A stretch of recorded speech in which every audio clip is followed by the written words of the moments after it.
Bismillah, alhamdulillah, salatu wassalamu ala rasulillah Sayyidina Muhammad ibn Abdullah wa ala alihi wa sahbihi wa man wala, amma ba'd.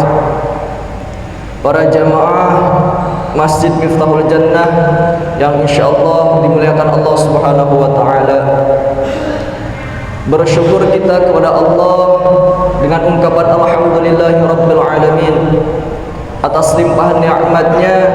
Kita semua masih bisa melaksanakan ibadah salat subuh berjamaah, juga dilanjutkan dengan kuliah subuh. Dan tak lupa salawat beserta salam senantiasa tercurah limpahkan kepada baginda mulia Nabi besar Muhammad sallallahu alaihi wasallam beserta segenap keluarganya, para sahabatnya hingga umatnya yang senantiasa melaksanakan syariatnya hingga akhir masa nanti. Para hadirin yang dimuliakan Allah Subhanahu wa taala, alhamdulillah sampai saat kini Allah masih menghadirkan kita di bulan suci Ramadan, yang dimana dikatakan oleh baginda mulia Nabi besar Muhammad sallallahu alaihi wasallam sebagai syahrun mubarak, bulan yang diberkahi oleh Allah Subhanahu wa taala. Berkah itu apa? Berkah itu kebaikan-kebaikan yang tidak disangka-sangka, yang tidak melewati jalur pemikiran biasanya. Maka bulan ini, bulan Ramadan ini merupakan bulan yang diberkahi oleh Allah. Banyak kebaikan-kebaikan yang Allah turunkan di dalamnya. Bulan Ramadan mungkin zahirnya sama saja dengan bulan-bulan yang lainnya, akan tetapi menurut para sejarah banyak sekali kebaikan-kebaikan pertolongan Allah yang Allah berikan, Allah turunkan di bulan Ramadan. Di antara berkahnya Ramadan terjadi Fathul Mekah, penaklukan kota Mekah, di mana ketika kota Makkah ditaklukkan oleh baginda Nabi besar Muhammad sallallahu alaihi wasallam, maka saat itu orang-orang Mekah berbondong-bondong untuk masuk Islam, diikuti oleh orang-orang Jazirah Arab, hingga akhirnya agama Islam bisa tersebar ke seluruh dunia. Itu terjadi di bulan Ramadan. Juga di antara berkahnya bulan Ramadan terjadi perang Badar tahun 2 Hijriah yang mengakibatkan banyaknya orang-orang kafir berbondong-bondong untuk masuk ke agama Islam, dan juga termasuk orang-orang Madinah. Itu terjadi pada bulan Ramadan. Turunnya Al-Quran, yang mana Al-Quran ini satu-satunya kitab yang Allah jaga keasliannya hingga hari kiamat. Dan itu terjadi di bulan Ramadan. Syahrul Ramadan alladzi unzila fihi Al-Quran. Bulan Ramadan adalah bulan yang dimana diturunkannya Al-Quran. Banyak sekali kebaikan-kebaikan, pertolongan-pertolongan Allah limpahkan pada bulan Ramadan. Itu kata sejarah. Belum lagi berita-berita gaib yang disampaikan oleh baginda Nabi besar Muhammad sallallahu alaihi wasallam, bahwasanya di bulan Ramadan ini Allah lipat gandakan seluruh amalan kita.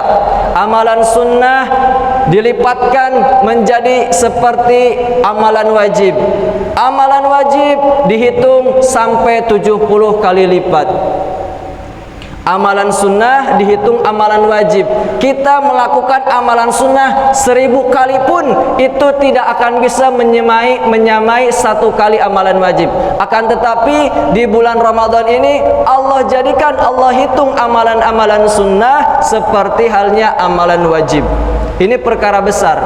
Maka dan juga amalan wajib Allah lipat gandakan menjadi 70 kali lipat ganda. Dan juga di bulan Ramadan ini doa-doa dimakbulkan oleh Allah Subhanahu wa taala. Doa-doa diijabah oleh Allah Subhanahu wa taala. Menurut para pengalaman para ahli ulama, para ulama banyak orang-orang yang berubah di bulan Ramadan ini.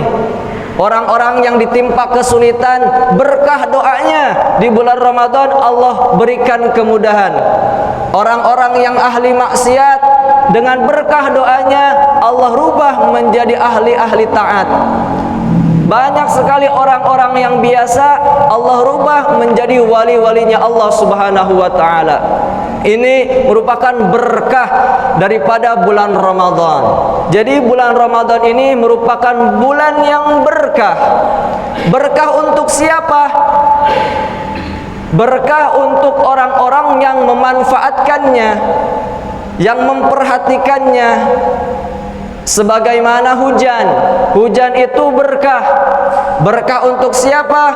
Untuk orang-orang yang mau menanam padi, untuk orang-orang yang mau menanam pohon, untuk orang-orang yang mau memanfaatkan hujan. Kalau orang tersebut tidak mau memanfaatkan hujan, maka berkahnya sedikit. Bahkan bisa menjadi malapetaka, jadi banjir, bahkan rumahnya roboh gara-gara hujan. Begitu pula Ramadan. Ramadan ini bulan berkah.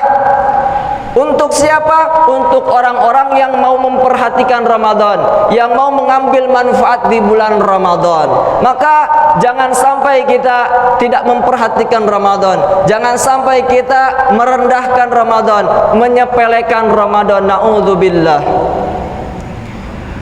Di dalam Al-Quran diceritakan bahwasanya ada benda-benda berkah, benda-benda barokah. Namanya apa? Namanya Ka'bah. Inna awwala baitin wudi'a lin-nas lalladzi bi Bakkah mubarakah wa hudan lil alamin. Ada benda bangunan barokah namanya Ka'bah yang berada di kota suci Mekah. Yang padahal ketika kita lihat bangunannya sangat sederhana. Bangunannya tidak terlalu besar, bahkan tidak ada variasi atau lekung-lekungnya. Bangunannya sangat sederhana. Akan tetapi banyak orang, berjuta-juta orang berbondong-bondong untuk pergi ke Mekah tanpa diundang.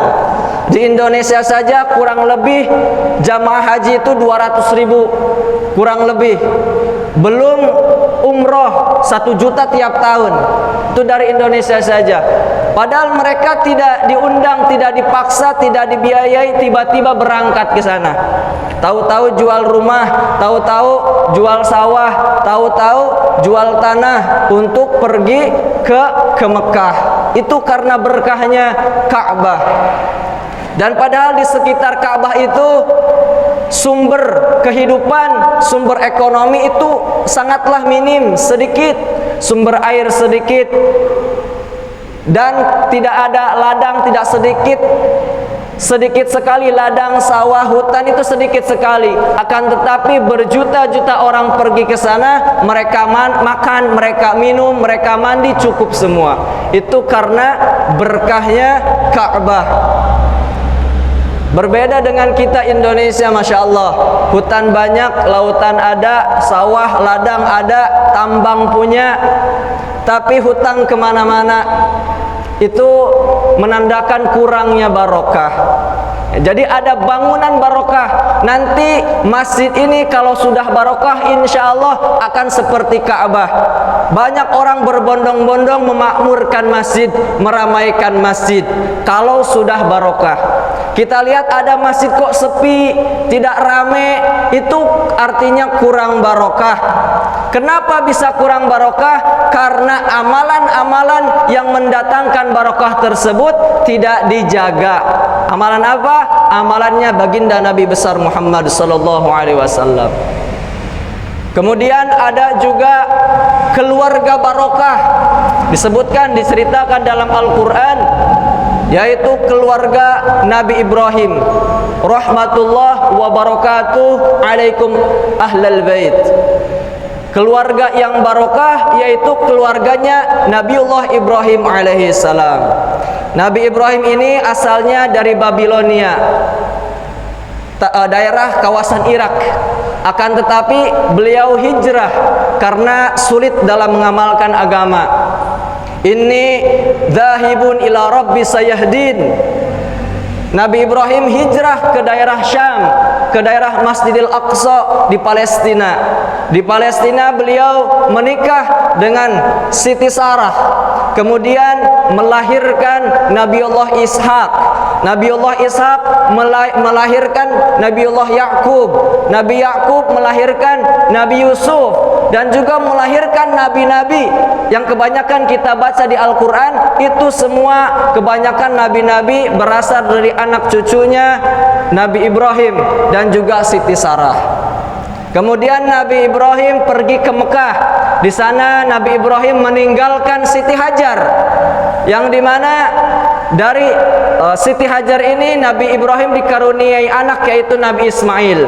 Nabi Ismail menurunkan juga orang-orang Arab dan menurunkan Nabi kita Nabi Muhammad sallallahu alaihi wasallam.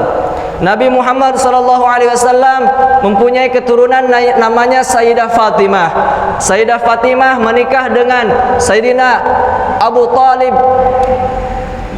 Sayyidina Ali bin Abi Talib, yang dimana dikaruniai dari mereka yaitu Sayyidina Hasan wal Husain.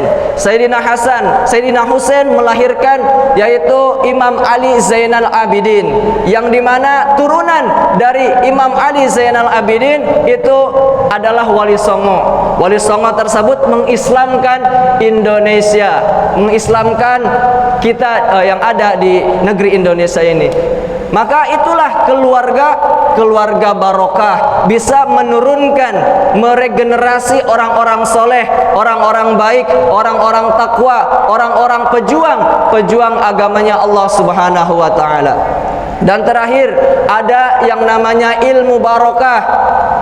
Ilmu barokah itu ilmu para sahabat yang diambil dari sumbernya baginda Nabi besar Muhammad sallallahu alaihi wasallam. Ada Abu Hurairah, ada ilmunya Ibnu Abbas, yang dimana pada saat itu sangat minim. Zaman teknologi tidak ada, sangat minim media alat tulis, belum ada percetakan. Tapi ilmunya masih bisa kita rasakan sampai saat ini. Juga para tabi'in, ada Imam Hasan Al-Basri. Kemudian ada zamannya Madzhabul Arba'ah, Imam Hanafi, Imam Maliki, Imam Syafi'i, Imam Hambali. Juga ada para muhaddisun, Imam Bukhari, Imam Muslim, Imam Abu Daud, Imam Tirmidzi, dan lain-lainnya. Itu pada zaman dahulu. Kenapa ilmu mereka bisa barokah? Karena Allah memberkati mereka, memberkati ilmu mereka karena ta'alluqnya mereka, karena bergantungnya mereka kepada Allah Subhanahu wa Ta'ala. Yang padahal secara zahir mereka tidak punya kekuasaan, mereka bukan orang bangsawan, akan tetapi ketika Allah cinta, Allah memberikan ilmunya, memberkati ilmunya sehingga ilmunya menjadi ilmu yang barokah, diajarkan di pesantren-pesantren, diajarkan di pondok-pondok, hingga ilmunya tersebar ke seluruh dunia. Masih bisa kita rasakan sampai saat ini. Itu namanya ilmu barokah. Maka tadi disebutkan ada bulan barokah, ada bangunan barokah, ada keluarga barokah, dan juga ada ilmu barokah. Mudah-mudahan kita semua mendapatkan barokah dari Allah Subhanahu wa Ta'ala, khususnya di bulan suci Ramadan ini. Allahumma jam'ana hadza jam'an marhuma wa tafarraqna min ba'dihi tafarruqan ma'suma. Rabbana taqabbal minna. Rabbana atina fid dunya hasanah fil akhirati hasanah wa qina adzabannar.